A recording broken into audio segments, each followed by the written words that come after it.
और अभी जो लेटेस्ट जो झगड़ा शुरू हुआ है, सलमान अकरम राजा साहब ने फैसल चौधरी साहब को जो निकाला है और कहा कि मैं किसी चपरासी को निकाल दूं, तो क्या मीडिया वो भी डिस्कस करेगा? इसमें सलमान अकरम राजा साहब के अंदर जो चीज़ नज़र आ रही है अथॉरिटी, वो किस हद तक जायज़ है, इस पर बात करेंगे। और फिर 27वीं तरमीम आ रही है या एक्ट के ज़रिए प्रैक्टिस एंड प्रोसीजर कमेटी की जो कॉन्स्टिट्यूशन है उसमें तब्दीली की जा रही है, जजेस का नंबर उसमें बढ़ाया जा रहा है। इस पर बात करेंगे फवाद चौधरी से, जो सीनियर सियासतदान है और हमारे साथ मौजूद हैं। बहुत शुक्रिया फवाद चौधरी साहब। आप ये बताइएगा कि पीटीआई के अंदर जो कुछ इख्तलाफात हुए हैं, पहले ही बहुत सारे ग्रुप्स हैं, उसमें अब ये इजाफा हो रहा है कि पीटीआई का जो सोशल मीडिया है वो आप पे इल्ज़ाम ये लगा रहा है कि आप भी पार्टी में तकसीम को बढ़ा रहे हैं जब आप सलमान अकरम राजा पे तनकीद करते हैं। तो क्या मसला हुआ है आपका सलमान अकरम राजा साहब के साथ?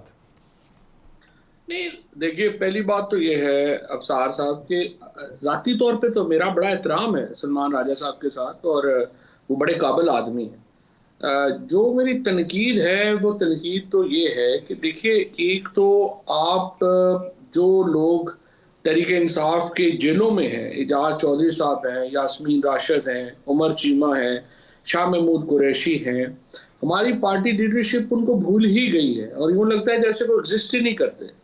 फिर जो इन्होंने एहतजाज के बारे में जिस किस्म की कैजुअल अप्रोच बनाई, 1000 आदमी जो है वो गिरफ्तार हो गया इधर इस्लामाबाद में, फिर इस लाहौर में। उन लोगों को, जो गरीब लोग हैं, उनको पूछने कोई नहीं गया, वो रुल गए। और उसके नतीजे में ऊपर से आपने ट्वीट कर दी कि देखिए वो वर्कर जो हैं वो तो गिरफ्तार हो जाएं, कोई मसला नहीं है, हमें तो गिरफ्तार ना लीडरशिप तो नहीं होनी चाहिए, हम गिरफ्तार हो गए तो मौलाना फजल रहमान से कौन मिलेगा। तो I thought it's very contemptuous as far as political party is concern. और जाहिर है उनका पीटीआई से इतना ताल्लुक है नहीं, वो तो पनामा केस जो कि अभी मॉडर्न पीटीआई जो है जिस पे बनी है, वो तो उसमें नवाज शरीफ के वकील थे, लिहाजा वो मेरी तनकीद उन पे थी और जाहिर है अब भी है। लेकिन वो सेक्रेटरी जनरल हैं अब पीटीआई के, और खान साहब ने उनको अपॉइंट किया है, और जो आप बातें कर रहे हैं वो सिर्फ उनका कसूर तो नहीं है, तमाम लीडरशिप ने, पीटीआई की ने ऐसा किया है। सलमान अकरम राजा के साथ ऐसा क्या खास मसला है? नहीं, मैं तो जनरली तनकीद कर रहा था, तो उन्होंने जवाब चूंकि स्पेसिफिक दे दिया तो फिर स्पेसिफिक जवाब देना पड़ा। मैं वैसे कोई खास किसी लीडर का नाम लेके तनकीद नहीं कर रहा था। और ठीक बात है, उन्हें इमरान खान ने अपॉइंट किया है, लेकिन देखिए हम बटालियन नहीं है, हम कोई एक फौजी यूनिट तो नहीं चला रहे कि जहाँ पे आप कहीं के किसी पे तनकीद नहीं हो सकती या बातचीत जो है वो नहीं हो सकती। यहाँ पे जो पाकिस्तान में जाहिर है कि जो वर्कर्स हैं, ये लोग हैं, उनके साथ जो ज्यादती हुई है या जो लोग जेलों में हैं, मेरे ख्याल में उनकी बात करना ज़रूरी है। वो तो हमने जो कुर्बानियाँ दी, हमें जिस तशद्दुद से हम गुजरे, 6-7 महीने जो है वो हम जेल में मैं रहा, पार्टी किसी के साथ खड़ी नहीं हुई। सो ये बड़ा एक अनफॉर्चुनेट पहलू है पीटीआई की पॉलिटिक्स का। ठीक, ये सही है कि पार्टी तो खैर नहीं हम कह सकते, कुछ लीडर्स हैं, उसमें ज़्यादातर वकील ही आजकल लीडर हैं पार्टी के, आपका शिकवा उनसे हो सकता है। लेकिन आपके भाई फैसल चौधरी हैं, वो भी वकील हैं और वो पार्टी के साथ खड़े भी रहे हैं, वो काम भी कर रहे हैं वर्कर्स के लिए भी। वो तो मैंने देखा है, अक्सर वर्कर्स के केसेस भी वो लड़ रहे होते हैं। तो उनको भी निकाल दिया है, व्हाट्सएप ग्रुप से भी निकाल दिया, उन्हें लीगल टीम से भी निकाल दिया सलमान अकरम राजा ने। तो ये पर्सनल लड़ाई है, ये क्या है? असूली लड़ाई है कोई? वो कह रहे हैं खान साहब से उन्होंने हमारी शिकायतें की हैं इसलिए निकाला है, ऐसी भी बात हो रही? हाँ, नहीं, वो शिकायतें तो की हैं। एक तो फैसल जब मिले थे इमरान खान साहब को, तो वो जो उन्होंने जो अपनी बताई, जिस कंडीशन में इमरान खान रह रहे हैं गुज़श्ता कोई 8-10 दिन से, कि उन्हें सिर्फ जो 6x9 का कमरा है, वहाँ से सिर्फ 1.5 घंटा बाहर निकाला जाता है उस जंगले से। उनको जो है वो खाना नहीं दिया जा रहा, उनको वर्जिश करने की जो है वो इजाज़त नहीं है, उनसे टेलीविज़न, अखबार, हर चीज़ से जो है वो उनको महरूम कर दिया जाएगा। और ख़ान साहब 3 हफ्तों में, ये फैसल से उनकी दूसरा आदमी था जो उनको मिला है। तो आप अंदाज़ा लगा लें इस कदर इनह्यूमन हालात में इमरान खान को रखा गया। तो फैसल का जो लड़ाई हो गई उसकी इस बात के ऊपर कि आप लोग मिल के आए हैं, तो बजाय इसके कि आप इमरान खान की सेहत के ऊपर और उनको सहूलियात के ऊपर पटिशन फाइल करते, आप जो है वो तरमीम खेल रहे हैं। तो इसके बाद के ऊपर उनकी तलखी हो गई। और फिर आप ये उस वाली मीटिंग की बात कर रहे हैं जो आईनी तरमीम के पेश होने से पहले शाम को मुलाकात हुई थी मौलाना फजल रहमान की इंटरवेंशन पे, और उसके बाद वो वापस टीम आके जिन्होंने अनाउंस किया था कि हम वोट नहीं पा, आप उस मीटिंग की बात कर रहे हैं ना? जी जी, उस मीटिंग की बात कर रहे हैं। वो फैसल का ख्याल था कि हाँ, आप वहां पे ठीक जब गए हैं और आपने ठीक। देखा है कि ये सब कुछ हुआ है, तो फिर आपको पहले इमरान खान के लिए जो है वो पिटीशन मूव करनी चाहिए थी, उनके लिए आगे जाना चाहिए था, ठीक। बजाय इसके कि आप तरमीम तरमीम खेल रहे हैं कि इमरान खान इतनी बुरी हालत में है जेल में, तो आपने कुछ नहीं किया। तो इस बात पे उनकी थोड़ी गर्मा गर्मी हो गई है। बाकी लोग शायद तनकीद बर्दाश्त कर लेते हैं, राजा साहब जरा चूंकि राजा हैं, तनकीद नहीं बर्दाश्त कर सकते। और आप राजों को तो जानते हैं, जेलम से हैं आप भी, तो सलमान राजा साहब भी तो वहीं से होंगे।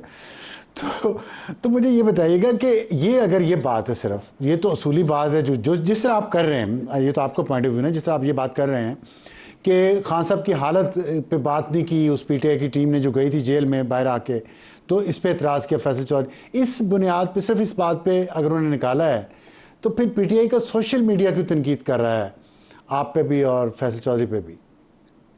पीटीआई का सोशल मीडिया और तो पीटीआई देखिए की ना, बड़ी स्ट्रेंथ है। पीटीआई का सोशल मीडिया नहीं, सारा सोशल मीडिया जो है उसको तो पता ही कुछ नहीं होता। वो तो कोई जर्मनी बैठा हुआ है, कोई लंदन बैठा हुआ है, एक आदमी जो है वो 30-30 अकाउंट चला रहा है, वो तो खैर अजीबोगरीब भी है। मैं आज जो हम जिस हालत में हैं, ये हमारे उसी सोशल मीडिया की वजह से ही है ना, कि जिन्होंने पूरी जो है वो अपना बाहर बैठ अच्छा। के, जिनको ना पता है पाकिस्तान का ना कुछ, यहाँ लोगों को गालियां, सहाफियों को गालियां, वो उसकी वजह से तो हमारा ये हाल हुआ है कि यहाँ पे एक यहाँ के लोग सफर करते हैं, ये सिर्फ सूडो नामों से, जाली नामों से ट्वीटें करके और वो करके बाद अल्लाह खैर से अल्लाह खाना खाना खा के सो जाते हैं। मुसीबत यहाँ पे आई हुई है। लेकिन ये जो बातें आप कर रहे हैं, ये तो मुखालफिन के मुताबिक, पीटीआई के जो मुखालफिन हैं उनके मुताबिक तो सबसे बड़ी स्ट्रेंथ पीटीआई की सोशल मीडिया है उसका, और आप कह रहे हैं कि उसी की वजह से पीटीआई पे ये सारा अजाब आया हुआ है। दो तरह के हैं ना लोग, एक स्ट्रेंथ है, एक जो है वो घुस गए हैं, अब घुसपैठी हैं। बस ये जो आदिल राजा है, हैदर मेहदी टाइप लोग हैं जो सेसेशनिस्ट वहां पे घुस गए हैं, जो फौज और अवाम को आपस में लड़ाने के लिए लोग आपस में घुस गए हैं। आप देखिए ना, उन लोगों का तो बहुत नुकसान हुआ है ना हमें, जिन्होंने पाकिस्तान के अंदर, मुझे पर्सनली पता है कि बहुत सारे सहाफ़ियों को जब निशाना बनाया उसकी कोई ज़रूरत नहीं थी, अब वो हमारे खिलाफ हुए हैं। बहुत सारे जो फौजी जर्नैलों को उन्होंने निशाना बनाया बगैर किसी वजह के, वो पर्सनली समझते हैं कि वो हमारे खिलाफ हुए हैं। लोगों को ये भी पता नहीं होता कि सोशल मीडिया चलता कैसे है, इसमें चीज़ें क्या है क्या नहीं है। तो उन्होंने जो पाकिस्तान को, पीटीआई को जो बेचा है जिन लोगों ने डॉलर बनाने के लिए, इमरान खान के नाम को बेचा है जिन्होंने, अब मुझे सिर्फ आप ये बताइए कि आदिल राजा 50,000 पाउंड जो है वो 2 महीने में कमा गया है पीटीआई का, वो करके फंडिंग लगा के, जिससे ना हमारा कोई ताल्लुक है ना कुछ है, ना वो पीटीआई का है। लेकिन ऐसे बेशुमार लोग हैं, I can name dozens of people जिनका पीटीआई से कोई ताल्लुक नहीं है। कईयों के तो जाहिर है, अब आप जो बाहर की एजेंसीज है जैसे रॉ है, अदर है, वो भी उनको यूज कर रही हैं, बीएलए के लोग यूज कर रहे हैं, ये यूज कर रहे हैं। और ये चूंकि यंगस्टर्स हैं, कुछ लोग हैं जिनके साथ ज्यादती हुई है, वो अपने जाती दुख जो है वो उसके ऊपर निकाल रहे हैं, उनका केस अलहदा है। कुछ हैं जो सिर्फ इस पीटीआई को इनको बेच के पैसे बना रहे हैं। नहीं नहीं, ये तो बड़ी आपने ख़तरनाक बात की है। इसमें मुझे ये बताएं, आप लेकिन आप भी तो यही बात करते रहे हैं कि एहतजाज के ज़रिए खान साहब को बाहर निकालना चाहिए, दूसरी तरफ आप मुफाहमत की बात भी करते हैं। ये दोनों बातें थोड़ी कॉन्ट्राडिक्टरी हैं। आप इसको एक्सप्लेन करेंगे कि मतलब क्या है आपका, कि एहतजाज भी करें और अगर कोई एहतजाज नहीं करता, मसलन सलमान अकबर राजा है या और मौजूदा लीडरशिप है जो बुशरा बीबी को बाहर ले आई है, अलीमा खान, उज़मा खान को बाहर ले आए हैं, और आप कह रहे हैं कि खान साहब भी बाहर आ जाएंगे इसी तरीके से, तो आपके ख्याल में ये बेहतर पॉलिसी नहीं है मौजूदा लीडरशिप की, या वो होनी चाहिए थी जो आप कहते हैं? पहली बात तो यह है कि बुशरा बीबी और अलीमा खान और उज़मा खान जो बाहर आई हैं, उनमें कोई किसी की डील नहीं है। ये तो ऐसे प्रोपेगेंडे के लिए कहा जाए कि ये डील हो गई है और ये हो गया वो हो गया, वो उनके ऊपर केसेस, वो तो एक स्कीम हो सकती है बाहर लाना, बट डील नहीं है। और उसको जो है वो आप जिस तरह से मर्जी एक्सप्लॉइट कोई करना चाहे वो करने, लेकिन आई थिंक उन्होंने बड़ा, बुशरा बीबी ने तो बहुत सफर तो किया, 9 आप महीने समझते हैं इस स्कीम में पीटीआई और बुशरा बीबी और अलीमा खान फंस जाएंगे? नहीं नहीं, फास्ट नहीं जाएंगे बस, क्योंकि जो अल्टीमेट फैसले तो इमरान खान ने करने हैं ना, वो कर लेंगे, वो ऐसा कोई इशू नहीं है। तो फिर आपसे जो सवाल वही है कि आप चाहते, आप का जो मौक़िफ़ है, नहीं मुफ़ाहमत के ज़रिए रास्ता निकालना है या एहतजाज के ज़रिए? नहीं, देखिए मुफाहमत तो ज़रूर होनी चाहिए, और मैं आपसे पहले भी मैंने आपके प्रोग्राम में कहा था कि पाकिस्तान का हल जो है वो तो ग्रैंड पॉलिटिकल डायलॉग के अंदर है, और उसमें हम बैठ के कुछ टेक ऑल नहीं होता, ना गवर्नमेंट के पास टेक ऑल होगा, ना ही पीटीआई के पास ये ऑप्शन है कि वो टेक ऑल करें। ये तो आपको कुछ असूल ही बनाने होंगे, और अल्टीमेटली हमने इलेक्शंस की तरफ ही जो है वो जाना होगा। लेकिन उससे पहले जो प्रॉब्लम, जो जो चीज पॉइंट आउट मैं करता रहा हूँ और अब भी कर रहा हूँ, कि एहतजाज का ये तरीका नहीं है कि आप सुबह जैसे लोगों को कहेंगे कि आके चॉकलेट ले जाओ और चौक पे खड़े हो जाओ, और लोग जो है वो बेचारे जो नीचे वाले वर्कर है उसको आप फॉर्डर के तौर पे इस्तेमाल कर लें, और ऊपर वाले जो है कुछ ना करें। तरीका होता है। मैं 9 फरवरी को जब आपने कॉल नहीं दी एहतजाज की, वो बहुत बड़ी गलती थी पीटीआई की लीडरशिप की।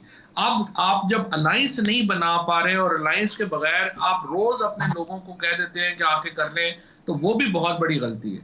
तो देखिए ना, आपने एक बैलेंस, आपने एक पॉलिटिक्स में टाइमिंग इंपॉर्टेंट है, आपकी स्ट्रेटजी इंपॉर्टेंट है। हम लोग को बंदूकें लेके तो नहीं ना मार्गला के पहाड़ों पे चढ़ सकते, हमें तो स्पेस क्रिएट करनी है। स्पेस क्रिएट करने के लिए आपको हिकमत अमली चाहिए, उसमें मीडिया की हिकमत अमली भी शामिल है, उसमें बाकी हिकमत अमली भी शामिल है, और उसको लेके आगे चलना होगा। अच्छा, लेकिन जो पीटीआई के यंग वर्कर्स हैं, यंग और जज्बाती वर्कर्स जो हैं, उनका ख्याल है कि लीडरशिप की तो ज़रूरत ही नहीं है, और वर्कर्स खुद ही सड़कों पे आ रहा है, वो खुद ही कह रहा है हमने एहतजाज करना है, हमारे और खान के दरमियान में कोई और लीडर नहीं है। तो इस तरह की सूरत हाल में कैसे आ गई एक सियासी जमात? क्या वो वर्कर्स के हाथों यरगमाल हो गई है, या इस द अदर वे राउंड? क्योंकि जो मिडिल लीडरशिप है खान के और वर्कर्स के दरमियान, वो एग्जिस्ट नहीं कर रही इस वक्त, या उसकी बात का असर नहीं है। इससे नुकसान हुआ या फ़ायदा हुआ है? नहीं, ये तो देखिए ना, बहुत नुकसान है ना। यही तो पाकिस्तान का अलमिया है कि पाकिस्तान में पॉलिटिकल पार्टी तो है ही नहीं ना, पाकिस्तान में तो शख्सियात हैं, और पीटीआई तो अब इफेक्टिवली चली गई है प्रेसिडेंशियल फॉर्म ऑफ गवर्नमेंट में। यहाँ पे इमरान खान है और लोग हैं। अच्छा, लेकिन ये जो अभी तक आप समझें कि अकेला एहतजाज नहीं हो सका या नहीं हो रहा ना, उसमें एक वजह भी यही है, क्योंकि जैसे बांग्लादेश में अगर आप, बहुत सारे लोग मिसाल देते हैं, लेकिन वो उसको कन्वीनियंटली इग्नोर कर देते हैं कि बांग्लादेश में स्टूडेंट्स यूनियन ऊपर से लेके नीचे तक मौजूद थी, उनकी बड़ी स्ट्रांग ऑर्गेनाइजेशन मौजूद थी, और वो लोग जो है वो निकल आए। पाकिस्तान के अंदर प्रॉब्लम यह है कि तंजीम के बगैर, ये अफसार साहब एक्चुअली खतरा है। अगर तंजीम के बगैर एहतजाज हुआ तो ये खैबर पख्तूनख्वा में और बलूचिस्तान में अल्ट्रा नेशनलिस्ट उसका फायदा उठाएंगे, पंजाब में एक्सट्रीमिस्ट पार्टियां उसका फायदा उठाएंगी, क्योंकि पंजाब में जो पीएमएलएन फारग हो गई है मुकम्मल तौर पे, उसका बड़ा नुकसान हुआ है कि अब उसको रिप्लेस कर रहे हैं मजहबी शिद्दत पसंद, और अनफॉर्चुनेटली इस वक्त पंजाब बैलेंस आउट हो चुका है। और अगर पीएमएलएन ने अपनी पॉलिटिक्स को रिव्यू ना किया तो इसका भी बड़ा नुकसान होगा, और बगैर तंजीम के अगर एहतजाज शुरू हो गया तो फिर देखिए उसको ना वो रोक सकता है, ना वो किसी के कंट्रोल में है, और उसका फायदा भी पीटीआई को कोई नहीं होना। तो आपके ख्याल में बुशरा बीबी के बाहर आने के बाद ये जो वैक्यूम है जिसकी आप बात कर रहे हैं, ये फिल होगा? वो कंट्रोल कर पाएंगी वर्कर्स को, या हलीमा खान ज़्यादा बेहतर कंट्रोल कर सकती हैं वर्कर्स को? नहीं, देखिए ना, वर्कर्स वगैरह तो सारा पीटीआई तो इमरान खान के साथ है, और वो ये जरूर हो जाएगा कि बुशरा बीबी और अलीमा खान कम अज कम इमरान खान को सही इंफॉर्मेशन देने की पोजीशन में तो है ना, वो उनको बता तो सकेंगे कि ये हो रहा है और ये सिचुएशन है। बाकी लोग तो जो है वो तो बताते ही नहीं है कि क्या हुआ क्या नहीं हुआ। वो आप इमरान खान को जैसे जो एहतजाज का बताया गया कि कितना जबरदस्त कामयाब था और क्या क्या हुआ, वो तो आपको जब पता ठीक है, चलेगा लेकिन जब इसमें इसमें दोनों दोनों साइड्स में थोड़ा सा इख्तलाफ भी आपस में है, जो एक नेचुरल बात है। तो वर्कर्स किसकी बात पे ज़्यादा ट्रस्ट करेंगे, बुशरा बीबी की या हलीमा खान की?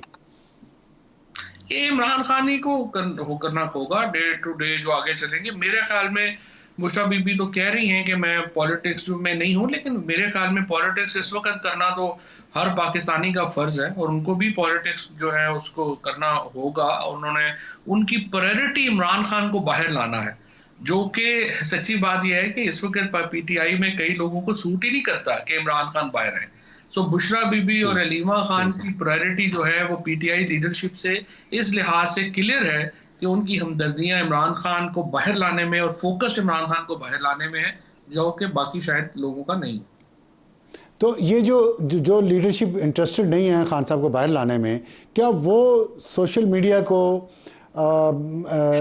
इन प्रोवोक कर रही है कि यहाँ पे ऐसी फ़िज़ा बने, आप जैसे लोगों के ख़िलाफ़ महाज बने, माहौल बने, ताकि आवाज़ दब जाए और ये इसी तरह क्योस चलता रहे और उनका काम भी चलता रहे? 100% इमरान खान बाहर आ जाते हैं, चीजें नॉर्मल हो जाती हैं, तो सोशल मीडिया वालों को भी तो उससे नुकसान है ना, जिनका महीने के जो 50-60 हज़ार डॉलर बना रहे हैं उनको भी तो नुकसान है ना। सो ये एक पूरा एक overall I would say economy create कर दिया है। अगले 15 दिन गुजर गए, बड़ा अच्छा हो गया, फिर अगले 15 दिन गुजर गए, फिर 15 दिन, इस तरह तो हम पाकिस्तान चला रहे हैं, इस तरह तो मुल्क नहीं चलते 25 करोड़। ठीक ठीक है, बहुत शुक्रिया हमसे बात करने का।